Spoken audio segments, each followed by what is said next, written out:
Cinema டிக்கெட்டை உயர்த்தி விட்டீங்க, சினிமாக்குள்ள பாப்கார்னை கூட உயர்த்தி தான் விட்டீங்க. அரசியல் கலந்து விஜய்க்கு ஒன்றும் தெரியலன்னு சொல்ல வரீங்களா மேடம்? நிச்சயமா.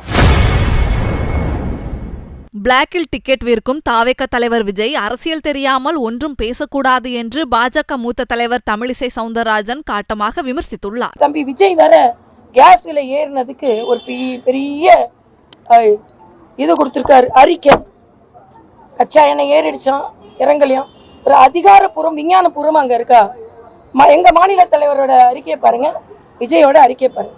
அவர் தெளிவா எவ்வளவு ஏறி இருக்கு, இதற்கு முன்னால் நம்ம எவ்வளவு கொடுத்தோம், எவ்வளவு குறைச்சோம், இன்னைக்கு தவிர்க்க முடியாத காரணத்தினால ஏற்றப்பட்டிருக்கிறதுன்னு.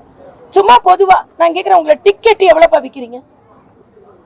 பிளாக்ல டிக்கெட். மரியாதைக்குரிய பாரத பிரதமர் கருப்பு பணத்தை ஒழித்தார், பிளாக் மணியை ஒழித்தார்கள். அதனால அடிக்கடி நான் சொல்லுவேன், என்னோட கோட்டும் வெயிட்டு என் நோட்டும் வெயிட்டுன்னு சொல்லுவேன். டிமானிட்டைசேஷனுக்கு அப்புறம் கருப்பு பணம் ஒழிக்கப்பட்டது. கருப்புல டிக்கெட்டு, பிளாக்ல டிக்கெட் ஒழிக்கப்பட்டதா? உங்க டிக்கெட் எவ்வளவுப்பா சொல்லுங்க பார்க்கலாம். நான் சினிமா போறது இல்லை, டிக்கெட் எவ்வளவுப்பா விஜய் படத்துக்கு? இது நீங்க என்ன கட்டுப்படுத்தினீங்களா? என்னைக்கானும் பாமர மக்கள் சினிமா பார்க்க வர்றாங்கப்பா. அந்த பாமர மக்களுக்கு நான் அவங்களுக்காகவே தான் நான் நடிக்கிறேன். எனக்கு சுயலாபமே கிடையாது. அவங்களை என்டர்டெயின் படிக்கிற மட்டும் தான் நான் நடிக்கிறேன்.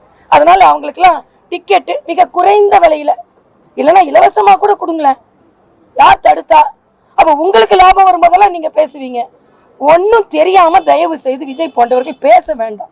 நீங்க பிளாக்ல டிக்கெட் விச்சீங்க, சினிமா டிக்கெட்டை உயர்த்தி விட்டீங்க, சினிமாக்குள்ள பாப்கார்னை கூட உயர்த்தி தான் விட்டீங்க. அரசியல் கலந்து விஜய்க்கு ஒன்றும் தெரியலன்னு சொல்ல வரீங்களா மேடம்? நிச்சயமா. விஜய்க்கு ஒன்றும் தெரியல, அரசியல் களத்துல விஜய்க்கு ஒன்றும் தெரியல. ஒன்னும் தெரியல நான் சொல்லல. சினிமால நடிக்க தெரியும், அவ்வளவுதான். வசனம் பேச தெரியும், டான்ஸ் ஆட தெரியும், ஏமாற்றவும் தெரியும். அரசியல் பொருளாதாரம் போன்றவற்றில் தெரியலையே. கேளுங்களேன், நான் கேட்கிறேன். இதே மாதிரி மைக்கு முன்னால எதனால ஏத்துனாங்க? மரியாதைக்குரிய மோடி அவர்கள் ஒண்ணு செஞ்சாங்கன்னா பொதுவா செய்ய மாட்டாங்க.